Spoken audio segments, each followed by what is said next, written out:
I'm Seth, and this is Measure Less. Today we're making a miso glazed salmon.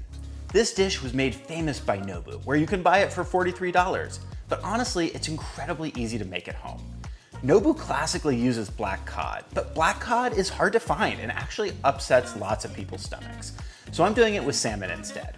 Chilean sea bass or any other fatty fish would work great as well. For ingredients, we have a king salmon, sake, mirin, miso paste, sugar, salt, and veggie oil. I'm actually using an avocado oil because of its high smoke point. Start by boiling the sake to remove the alcohol. Then add in the mirin, miso, sugar, and salt. Stir until the miso is dissolved, then set aside to cool. Clean and pat your fish dry. For this recipe, it's best to leave the skin on your fish to help it keep from breaking apart during cooking. Plus, fish skin is delicious.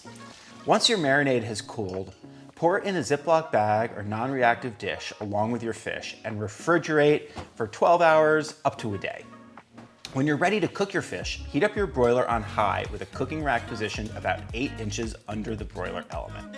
I'm using my oven for this, but using a toaster oven with a broil feature would totally work as well. Now heat up a cast iron pan on the stove, add some veggie oil once hot, and place your fish in skin side down.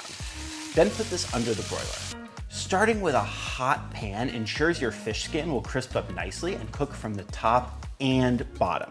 Cook until the top of the fish browns and you reach an internal temperature of at least 120 to 125 degrees. Then remove from heat. Now the FDA says your fish should reach 145 degrees to be totally safe. But that's your call. If you want to annihilate it, go for it. Let fish rest for a minute or two, then serve with rice and your choice of vegetables.